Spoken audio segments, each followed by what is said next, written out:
Усім прывітанне яшчэ раз. Мы працягваем наш нядзельны стрым еўрарадыо, прымеркаваны да таго, што нам просто хочацца з вами пагаварыць пра тое, што адбываецца вакол нас як у Беларусі, так і за яе межамі. І працягнем мы сённяшнюю размову з дарадцам Светланы Ціхановскай па выбарах Александром Шлыкам. Добрый день, Александр. Прывітанне. Давайте, может быть, адразу так вот такое агульное. Вы ж ўсё ж таки, хай сабе і нядзеля, хай сабе дзень так выходны, але сочыце за навінамі, сочыце за тым, як праходзіць гэтае электаральны рытуал у Беларусі, унутры Беларусі, і якія у вас такія агульныя высновы ад таго, што вы бачыце, што агучвае ЦИК, што адбываецца на так званых выбарчых участках, ну и может быть основное там, ну по ходу давайте вот агульные такие высновы. Ну, хіба найважнейшае гэта тое, што ажыятажу не бачна. ЦВК учора агучыла лічбы по датэрміноваму галасаванню і новы рэкорд, амаль што 42% прагаласаваўшых па іх дадзеных датэрмінова. Ну, гэта значыць толькі тое, што няма аж такой вялікай зацікаўленасці ў гэтых выбарах, то бок трэба маляваць гэтыя высокія лічбы нават на датэрміновым галасаванні, каб потым прадэманстраваць вялікую яўку увогуле на гэтыя так званыя выбары. Гэта хіба такая адна з цікаўшых навінаў. Другое, гэта на тое, што я звярнуў увагу, гэта каментар Лукашэнкі, што нават яму дзіўна бачыць кампанію, у якой яго так званыя супернікі не кідаюць яму выкліку. Ну, калі нават яму гэта дзіўна, то мы ўсе разумеем, наколькі гэта дзіўна ўвогуле, калі гэтыя так званыя кандыдаты не прапануюць нават галасаваць за сябе. Ну і хіба трэцяя адметная рыса гэтых выбараў так званых, гэта тое, што нават перад тымі гэтыя выбары адбыліся, шмат хто ўжо зрабіў заявы з дэмакратычнага свету, што гэта татальны фарс, і яны не прызнаюць гэта як выбары, як дэмакратычны працэс. Вось давайте, Александр, про гэта і пойдзем по лічбах. Мне ўсё ж таки цікава, асабліва тая лічба, якую вы ўжо фактычна назвалі, але тут бы хацелася дакладнасць. Вы сказали, амаль 42% прагаласавала па звестках Цэнтр выбаркама на датэрміновым галасаванні, прагаласавала дакладна 41,81.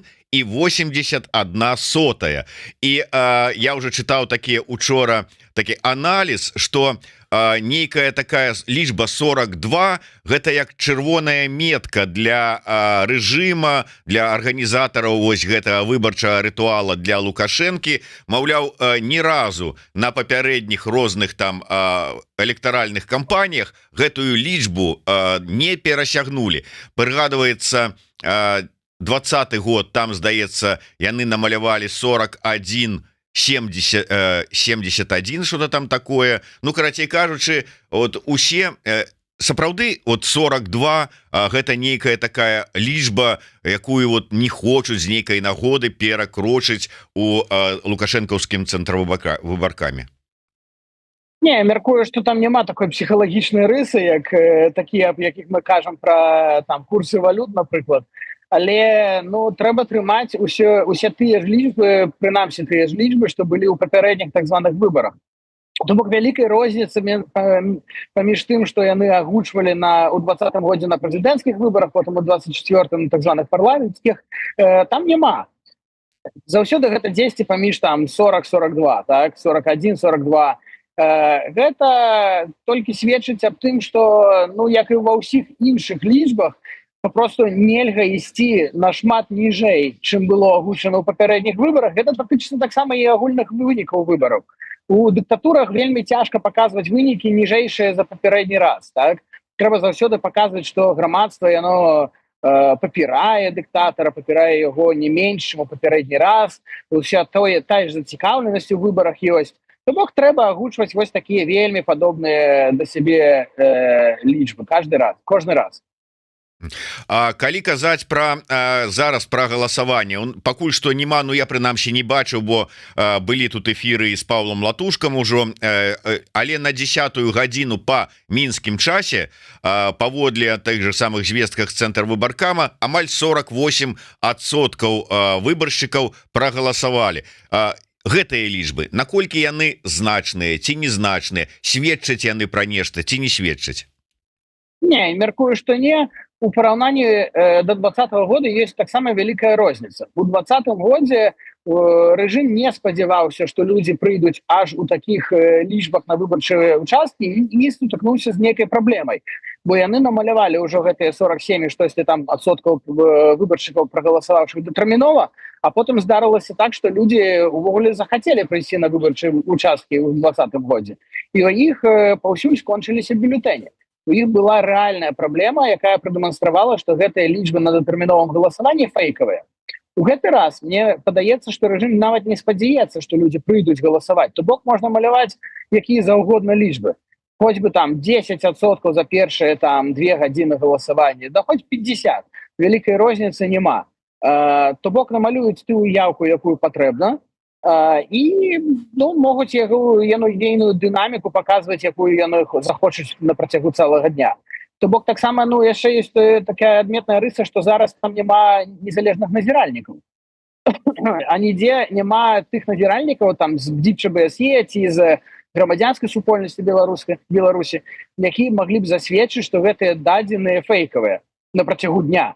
Гэта можна адсачыць, так? Можна паглядзець, колькі там было подпісаў у падпісных лістах на дзень галасавання, ці там колькі людзей падчас назірання аддалі свае галасы. То бок ёсць статыстычныя мадэлі, якія дазваляюць падчас нармальнага незалежнага назірання ацаніць, ці гэтыя дадзеныя цэнтральнай выбарчай камісіі падчас дня галасавання яны праўдзівыя ці не. У гэты раз такой праблемы і такіх выклікаў перад уладамі не стаіць. Яны могуць маляваць якія заўгодна лічбы, і праз гэта можна сведчыць, што гэта не имее вялікага значэння. Хацеў бы ваше, Александр, меркаванне пачуць вось такой нагоды лічбаў. Паводле, наколькі я разумею, выбарчага заканадаўства, выбары лічацца, што яны адбыліся, калі у іх у галасаванні ўзялі ўдзел афіцыйна 51% выбаршчыкаў. Правильно?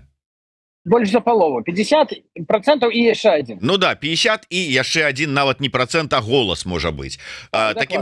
Такім чынам далей ідзе таксама тое ж самае. Перамагае той кандыдат, который ад вось гэтай колькасці прыйшоўшых набраў 50% плюс 1. То есть тут можа быць размова нават про тое, што Лукашенко можа перамагчы. Тут першы один нюанс, умоўна перамагчы у тым выпадку з якімі процентамі, то есть там 90, 92, 98% можа быць яго перамога, калі прыйшло вось гэтых 50% плюс 1 ад усіх выбаршчыкаў, а гэта могуць быць там яго прыхільнікі, там нейтральныя і застрашаныя і прагаласавалі, і то есть ад гэтай лічбы і можна набраць тады там 98% за яго прагаласавалі. І Павел Латушка кажа, што важна, каб людзі ішлі і галасавалі супраць усіх.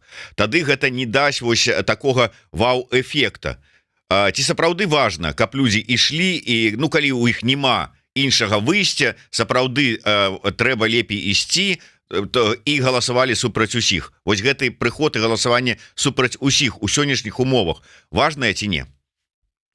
Па-першае, з пункту гледжання лічбаў гэта не мае вялікага значэння, бо намалююць, што захочуць. Лічыць гэтыя галасы супраць усіх сумленна не будуць. Рапартаваць пра гэтыя галасы таксама не будуць. У адрозненне ад папярэдніх выбараў даносіцца таксама звесткі, што прайшоў інструктаж для чальцоў участковых выбарчых камісій, каб яны увогуле не звярталі вялікай увагі на тыя лічбы, якія яны заўважаць, ці нават не імкнуліся там увогуле штосьці лічыць. То бок гэтыя рэальныя лічбы таго, колькі людзей прыйдуць і прагаласуюць супраць усіх, не маюць аж такога вялікага значэння. Але гэта мае значэнне з пункту гледжання таго, што некаторыя чальцы выбарчых камісій звярнуць на гэту увагу. і яны таксама зразумеюць, што тое, што адрапартавана ў іх уласных протаколах, якіх іх будуць змушаць падпісваць, гэта таксама неправда. Хто ведае, калі і як гэта прыйдзе да нашага ведама, так? Прыйдуць часы, калі трэба будзе агучваць тое, ці былі гэтыя выбары 25-го года сумленныя ці не. І вось там сведчанне чальцоў выбарчых камісіяў, якія заўважаць гэтую розніцу паміж галасамі паданымі супраць усіх рэальна і тымі лічбамі, якія будуць унесены ў пратаколы, будуць мець значэнне. Калі тыя чальцы выбарчых камісій, якія захочуць жыць у новай краіне, а такіх шмат, не ўсе гэтыя людзі там аказваюцца, бо яны там папіраюць рэжым. Шмат хто з іх таксама прымушаны ўдзельнічаць у гэтым. І яны захоўваюць гэтыя веды, і хто ведае, калі гэтыя іх веды будуць выкарыстаныя для таго, каб падвергнуць сумневу дэмакратычнасці і рэальнасць вынікаў агучаных у гэтых выбарах. Ну і па-трэцяе, хіба шмат для каго загнанага на участак для галасавання адзіным сумленным выйсцем будзе галасаваць супраць усіх. Калі вы там апынуліся, калі вас прымушаюць прыйсці на гэты участак, няма, з майго пункту гледжання, лепшага рашэння, чым прагаласаваць супраць усіх. Это такое асабістая магчымасць утрымаць маральнасць і утрымаць сваё ўласнае сумленне, нават калі вас змушаюць прыйсці на участак. Александр, атрымліваецца, што вось паводле вашай інфармацыі, паводле вашых звестак, нават для унутранага карыстання рэжым не будзе збіраць інфармацыю пра сапраўдныя лічбы, як што там было пра галасаванне. Таму што ёсць меркаванне, што і раней там, да прыкладу, пісалі, да, яны заўсёды тое, што прыйдзе ім у галаву, тое, што захочацца там Лукашэнку, Качанавай ці яшчэ каму-нибудь гэтую лічбу, але сапраўдныя лічбы ўсё адно ішлі там праз ОАЦ, праз КДБ і траплялі на стол адпаведным людзям адпаведных структурах. Сёння нават гэтага яны ўжо не хочуць бачыць. Ёсць такія сведчанні, што некаторым чальцам выбарчых камісіяў прыходзіла інфармацыя, што нават не лічыць не вельмі патрэбна. То бок так, можна лічыць, што улады аж не так зацікаўлены ў рэальнай карцінцы таго, што адбываецца ў грамадстве. Але, ведаеце, у папярэдніх выбарах таксама было не толькі так, што спускаліся некаторыя лічбы зверху і трэба было іх запісаць у пратаколы. Было яшчэ і так, што было такое нездаровае спаборніцтва паміж памежнымі участкамі. Як мы ведаем, гэтыя участкі часта знаходзяцца ў школах. Старшынямі выбарчых камісій часта з'яўляюцца дырэктара гэтых школаў. У іх ва ўсіх, ці шмат у каго з іх ёсць амбіцыя. Шмат хто з іх хоча патрапіць на ідэалагічную працу, ці ў РАНО, ці гэтак далей. Так? То бок, вельмі часта яны пісалі не тыя лічбы, якія ім агучваліся зверху, а такія лічбы, каб яны ні ў якім выпадку не апынуліся ніжэйшыя за суседні участак. Праз гэта менавіта Лукашенко калісьці таксама казаў, што трэба было карэктаваць вынікі, афіцыйна нават ім дастаўленыя, уніз. Бо гэтыя старшыні выбарчых камісіяў пісалі проста больш, чым яны меркавалі, напішуць іх суседзі. І там ужо гонка ішла ў 90-91%, бо яны меркавалі, а што будзе са мной, калі я напішу 80, а мой сусед напіша 82. А нам у наступным годзе змагацца за гэта адзінае месца ў РАНА. Чаму тут рызыкаваць? Трэба напісаць 90 адразу. А ім зверху кажуць, вы што, ашалелі там 90? Якія 90? Мы вам казалі 82, што вы робіце? Да, смех і слёзы, адным словом. Вось гледачы наши падказваюць, што паводле інфармацыі свежай ад ЦВК нібыта яўка склала 56,4%. Да рэкорда таксама, я думаю, што могуць дагнаць пры жаданні. Меркаванне ваша, як ўсё ж таки эксперта по выбарчым заканадаўстве. Александр, зараз шмат хто у СМІ піша з таким смехам, здзекам вось гэтую сітуацыю, што, па-першае, Лукашенко прыйшоў на выбарчы участак у кампаніі свайго сабачкі, які адразу памеціў сценку гэтага выбарчага участка. Па-другое, што ён заявіў, агучыў, як ён фактычна, як ён прагаласаваў, заявіўшы, што ён, ну, як я так разумею, сапсаваў бюлетень, бо прагаласаваў за ўсіх. Як можна прагаласаваць за ўсіх? То есть не можна поставить больш адной пазнакі у бюлетэні. То есть сапсаваў бюлетень, прызнаўся, што забаронена нібыта, як ён галасаваў, скарыстаўся сваім правам. Ну і там яшчэ там зрабілі здымак, як ён там кідае гэты бюлетень, што нібыта таксама зараз забаронена. Я разумею, што іногда не до законов, але ўсё ж таки в адпаведнасці з выбарчым заканадаўствам, выбарчым кодексам. Як вось вы гэта ацэньваеце, усе гэтыя факты? Скажите, а ён заявіў, як ён галасаваў менавіта за ўсіх перад тым, як гэты бюлетень укінуў, ці пасля? Ну, я ўжо не падрабязнасцяў не ведаю, но здаецца, ён это сказаў ужо пасля, падчас прэс-канферэнцыі сваёй. Ну добра, ну пасля ўжо нічога не зробіш, хіба што толькі ён ужо 100% галасоў не атрымае. Бо мы ўжо дакладна ведаем, што як прынамсі адзін голас будзе не сапраўдны. Добра, то, ну, сам себе 100% не даў. Ну і добра. Але што датычыцца міжнародных стандартаў, агучваць, як ты галасуеш. Ну, людзі гэта часамі робяць, так? Але калі ты гэта робіш перад тым, як ты кідаеш бюлетень у урну для галасавання, выбарчая камісія павінна звярнуцца да цябе, адабраць гэты бюлетень, выдаць новы, патлумачыць, што не варта расказваць усім і парушаць таемніцу галасавання, і папрасіць цябе яшчэ раз запоўніць гэты бюлетень і потым, не агучваючы нічога, укінуць яго в урну. Хіба ў нармальных выбарах пры такой заяве выбарчая камісія павінна была бы таксама выступіць з папярэджаннем, што парушэнне таемніцы галасавання гэта не вельмі добры прыклад для іншых. То бок у нармальнай сістэме варта было б чакаць заявы цэнтральнай выбарчай камісіі, якая б, ну, так пажурыла Лукашэнку за тое, што ён парушае таемніцу галасавання. Бо хто ведае, можа яго там хтосьці прымушаў вось так галасаваць, а яму адрапартаваць трэба. А наколькі я жартую, конечно, вы ж разумееце. Ну да. Это ўсё несур'ёзна, але цяжка падыходзіць да гэтых вельмі несур'ёзных момантаў з пункту гледжання міжнародных стандартаў. Напрыклад, ці прыводзіць сабаку, якая можа там памеціць выбарчы участак ну, гэта не датычыцца міжнародных стандартаў. Гэта хіба больш сведчыць аб адносінах самого Лукашэнкі і ягонага сабакі да гэтага працэсу. А калі не міжнародны стандарт, а унутранае беларускае заканадаўства, выбарчы кодекс? У нас написано, что порушать тайну голосования нельга, и так само нельга фотографовать бюллетень. Ну, Лукашенко может оправдаться, что, ну, а кто там дотычится, что и я, як я отношуся до выборчего законодавства. И он уже на самом початку выборчей кампании сказал речи, якія наўпрост пярэчыць выбарчаму законодаўству, а потом рабіў тое, что увогуле ў нармальнай сістэме прывяло бы до яго зняцця з выбараў. Бо праводзіў кампанію падчас працоўнага часу прадпрыемстваў і ангажаваў туды номенклатуру таксама. Гэта парушэнне, і праз гэта ён павінны быў быць зняты з гонкі таксама. Але ну што яго, як ён сам кажа, не датычыць гэта і ўсё права. Ну да, в прынцыпе, і з сабакай можа хадзіць куды хоча.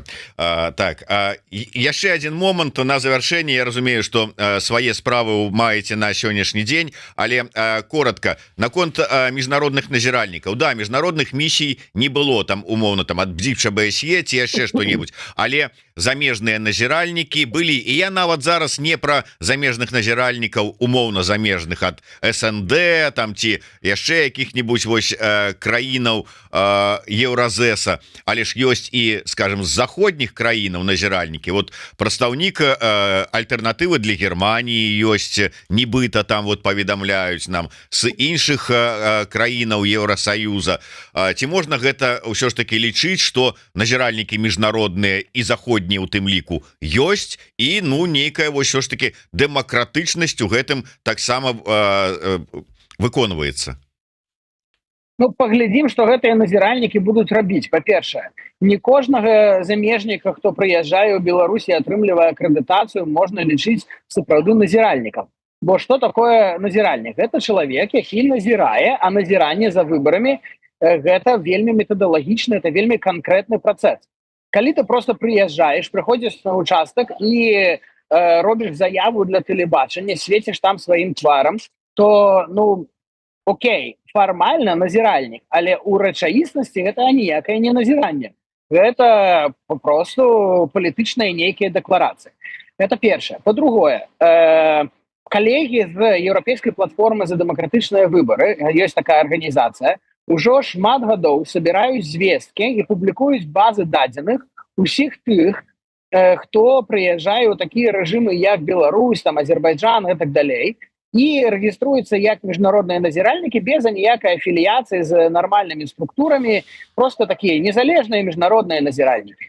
Гэтыя дадзеныя збіраюцца, яны публікуюцца, і ў кароткі час гэта будзе зроблена таксама і па Беларусі.